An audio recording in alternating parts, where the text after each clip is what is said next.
Picture the moment you finally stop trying. You sit still, you unclench your jaw, you tell yourself to just let go, and somehow it feels like more effort than before. Somewhere you picked up the idea that this is what Wu Wei means, or flow, or Shiva and Shakti, as if they're all just different names for the same open door. In a moment, I'll show you the two completely different instructions hiding inside that one word, because they don't lead anywhere near the same place. And by the end, you'll have one honest question to ask yourself that tells you exactly which room you land in the next time you actually stop straining. But first, the merging itself, because it isn't as harmless as it looks. Somewhere along the way, effortless action became one big soft category. Tao, Wu Wei, Shiva and Shakti, go with the flow, all folded into the same self-help slide, the same inspirational wallpaper.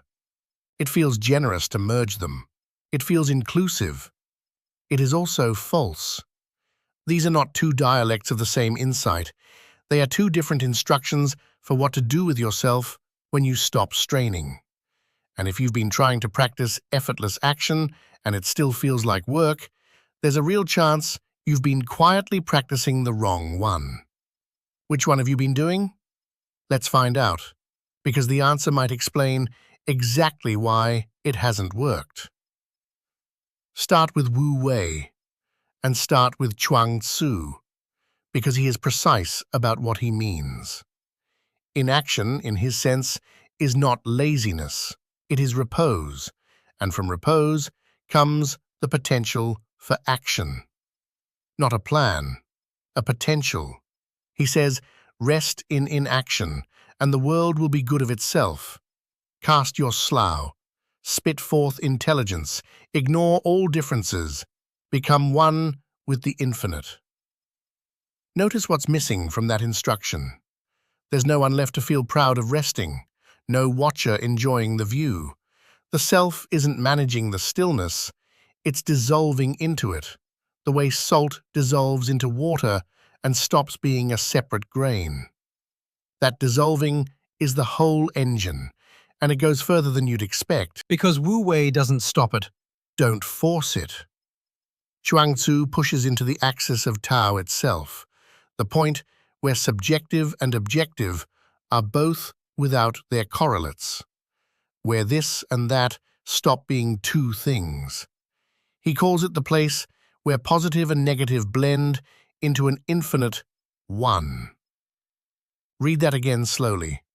It isn't a relationship between two things getting along, it's the disappearance of the seam between them. There is no sage standing at a safe distance, admiring how yin and yang dance together.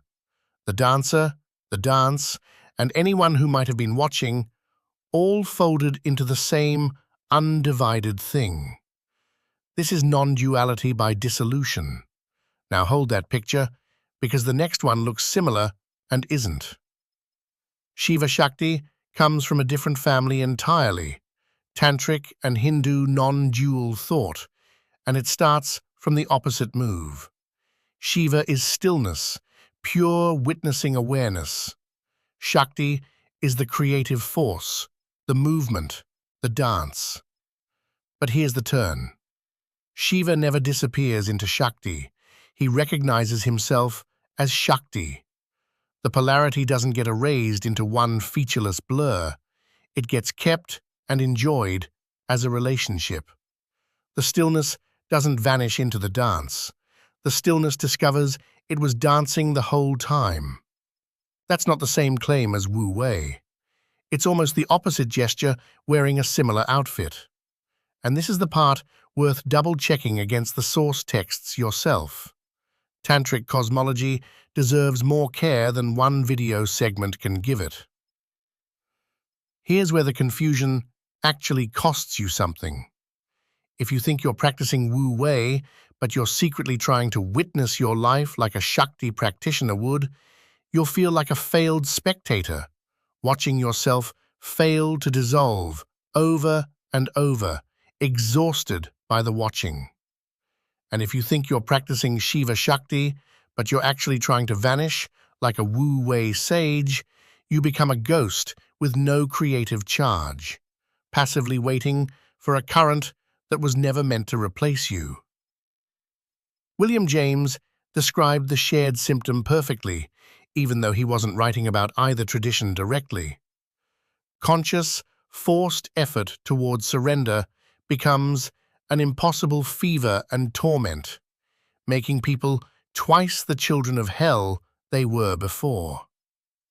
Both traditions are treating that fever, but not with the same medicine. Now, the honest counter-argument, and it deserves real weight, Maybe both traditions are just different cultural vocabularies pointing at one universal event. The over-tensed will finally relaxing. James calls this shift from tenseness and self-responsibility to equanimity and peace, the most wonderful of all those shiftings of inner equilibrium, and notes it usually comes not by doing, but by simply throwing the burden down. He even says Hinduism, mind cure, and theosophy all converge on this same concentrated peace of the present moment. That's a serious claim from a careful mind. So here's a question worth sitting with, and I'd genuinely like to know where you land on it in the comments. Is the relief itself the whole truth, or just the doorway? Because relief is not direction. James describes the letting go beautifully, but he doesn't tell you what room it opens into. And that's the part that changes everything. For Wu Wei, the letting go opens into an impersonal current with no self left to name. Chuang makes this almost comically literal in the dialogue of the penumbra and the umbra, a shadow asking why it moves, tracing the cause back and back until it admits, "How can I tell why I do one thing or why I do not do another?" No one is ever found doing the moving. That's the answer Wu Wei gives. For Shiva-Shakti, the letting go opens somewhere else entirely, into a discovered intimacy, the self recognizing itself as both witness and maker. Same doorway, two different rooms. And which room you expect to walk into quietly shapes how you even attempt the letting go. So don't ask which tradition sounds nicer, ask something closer to home, when you actually stop straining, not in theory, but this week in your own chest. What do you find? Silence, with no one left standing in it? Or a stillness that turns out to be quietly, undeniably making something? Neither answer makes you more enlightened than the other. But only one of them is true of your experience right now, and borrowing the wrong label is very possibly why the effortlessness you've been chasing keeps refusing to arrive. You don't need the name to slow down. You need the honest one to slow down correctly. The line on the board isn't trying to move anymore. It isn't trying to disappear either. It's just waiting, honestly, to find out which one it already is. And maybe that's worth telling me in your own words below.